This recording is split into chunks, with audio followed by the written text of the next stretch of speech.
आप सभी को जय मसीह की। आज हम बात करने वाले हैं कि जब परमेश्वर जानता था कि आदम और हवा पाप करेगा तो उसे रोका क्यों नहीं। यूहन्ना 1 आयत के अनुसार परमेश्वर ने पूरे जगत को अपने वचन के अनुसार बनाया। अपने वचन के द्वारा ही उसने कहा उजियाला हो तो उजियाला हो गया। आकाश की पक्षियाँ, समुद्र की मछलियाँ, भांति भांति के समुद्री जीव और ज़मीन में रहने वाले तमाम जीव जंतु को अपने वचन के अनुसार बनाया।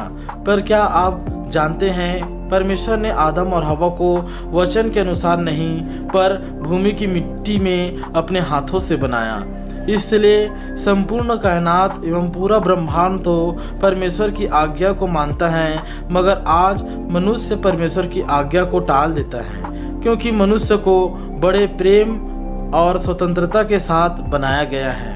उत्पत्ति 2:16 वचन के अनुसार परमेश्वर ने आदम को पहला अपना वचन दिया, तू मुझे छोड़ दूसरों को ईश्वर करके न मानना और तू अपने लिए कोई मूर्ति खोदकर न बनाना, स्वर्ग की, न धरती की, न जीव जंतु की। और यहोवा परमेश्वर ने आदम को यह आज्ञा दी, तू वाटिका के सब वृक्षों का फल बिना खटके खा सकता है, पर भले या बुरे के ज्ञान को जो वृक्ष है उसका फल तू कभी न खाना, क्योंकि जिस दिन तू उसका फल खाएगा उसी दिन अवश्य मर जाएगा। यह वचन परमेश्वर ने प्रथम पुरुष अर्थात फर्स्ट मैन आदम को दिया। और जब परमेश्वर ने पहली स्त्री हवा को बनाने के लिए सोचा तो आदम को गहरी नींद में डाल दिया और दुनिया का सबसे पहला ऑपरेशन किया आदम की पसली निकालकर। और क्या आप जानते हैं परमेश्वर ने आदम की पसली को आदम से दूर ले जाकर एक सुंदर स्त्री बना दिया।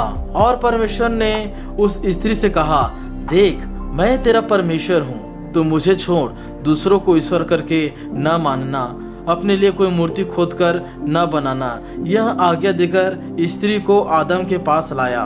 और क्या आप इस भेद को जानते हैं कि आदम ने उस स्त्री को देखते ही कैसे पहचान लिया कि यह मेरे शरीर में से निकाली गई है, क्योंकि जिस वक्त आदम की हड्डी को निकाल रहा था उस वक्त तो आदम बेहोश था।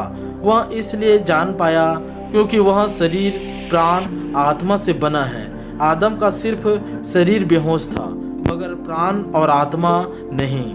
जिस प्रकार आज कोई व्यक्ति बेहोश होता है तो उसकी शरीर बस बेहोश होता है, श्वास लेना और दिमाग का चलना बेहोश नहीं होता।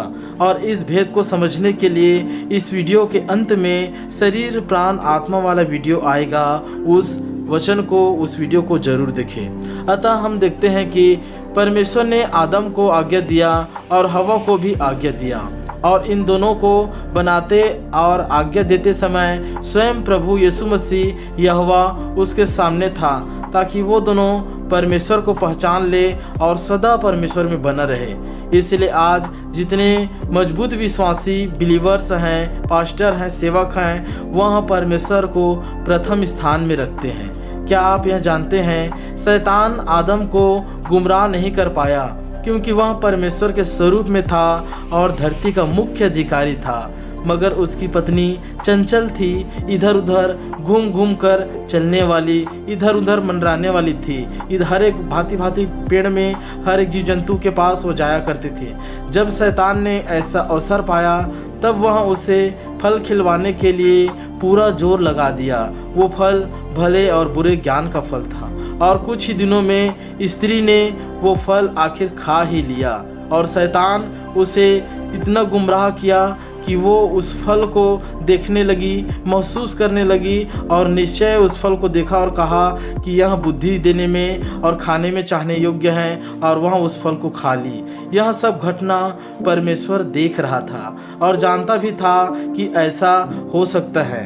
इसलिए आदम और हवा को पहले से रोकने के लिए, जी हाँ, आप सब ने सही सुना, आदम और हवा को पाप करने, उस फल को खाने के रोकने के लिए परमेश्वर ने अपनी वचन दे दिया था। जो था आपने सुना, आदम और हवा को आज्ञा दिया, तू मुझे छोड़ दूसरों को ईश्वर करके न मानना और उस अदन की वाटिका का सब वृक्ष को खाना, लेकिन भले बुरे ज्ञान के वृक्ष को न खाना। परमेश्वर ने अपने वचन के द्वारा पहले से जानता था कि आदम हवा पाप करेगा, इसलिए उसे रोकने के लिए पहले से ही आदम और हवा को चेतावनी वचन दे दिया था, मगर वो लोग उसके वचनों को न माना। आज भी आप में से बहुत से लोग उसके वचन को नहीं मानते। जब आप कोई पाप करते हैं, चाहे नशा हो, मारपीट हो, व्यभिचार हो या कुछ भी, परमेश्वर आपको प्रकट रूप में आकर नहीं कहता कि ऐसा ना कर, ऐसा पाप मत कर। हाँ, मगर आपको पहले से वचन से रोका गया है।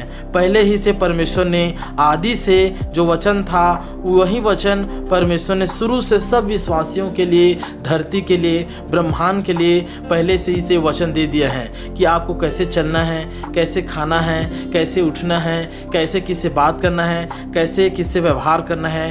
ये सारी वचनों को परमेश्वर आदि से दे दिया है। परमेश्वर ने बाइबल में अपने वचनों को पहले से भेद भरी बातों के द्वारा और दृष्टांत में और प्रकट रूप में सारे तरीकों से अपने वचनों को आपको और हमको दे दिया है। अब यह आपके ऊपर में है कि आप हवा की तरह उसके बात को नज़रअंदाज करेंगे कि उसके बात को माने या ना माने, क्योंकि हवा तो उसके बातों को नज़रअंदाज करके उस फल को खा लिया और परमेश्वर के विरुद्ध में खड़ी हो गई, जबकि परमेश्वर ने उसे रोकने के लिए पहले से मना कर दिया था कि उस फल को ना खाना। वो पहले से जान चुका था कि शैतान गुमराहित करेगा और उसको फल को खिलवाएगी, लेकिन तू सावधान रहना, क्योंकि परमेश्वर ने आपको और हमको और पहले इंसान को स्वतंत्र बनाया था। वो अपने परमेश्वर अपने दबाव को, अपने हुक्म को ज़बरदस्ती मनुष्य को थोपने के लिए नहीं बनाया है। मनुष्य को स्वतंत्र बनाया है कि हम परमेश्वर की इच्छाओं को अपने इच्छा के अनुसार मानते हैं कि नहीं मानते हैं। इसलिए आज बहुत से लोग उसकी इच्छाओं को नहीं मानते और कहते हैं मेरा मर्जी, मैं कुछ भी करूं, मैं कहीं आऊं, कहीं जाऊं, मैं अपने मन का मालिक हूं करके। लेकिन सचमुच में आप अपने मन के मालिक नहीं हैं, परमेश्वर ही मालिक हैं। उसी ने पहले ही आदमी और पहला स्त्री को बनाते हुए कहा कि मैं ही तेरा परमेश्वर हूं करके। अतः यह आपके ऊपर में है कि आप उसकी आज्ञाओं को माने या ना माने, पर हमारा तो सिर्फ इतना है कि हम इन सत्य वचन को आप तक पहुँचाएँ। निश्चय आप सब जाने होंगे कि परमेश्वर ने आदम हवा को रोकने के लिए पहले ही से चेतावनी दे दिया था। आप लोगों को भी पाप करने के लिए पहले से चेतावनी दे दिया है परमेश्वर। पाप को करने या ना करने के विषय में, धरती के विषय भी परमेश्वर पहले से चेतावनी दे दिया है कि धरती पर वायरस आएगा, प्रलय आएगा और हर एक चीज़ धरती पर घटेगी और 666 भी आएगा। इस सारी बातों को परमेश्वर ने आपको दे दिया।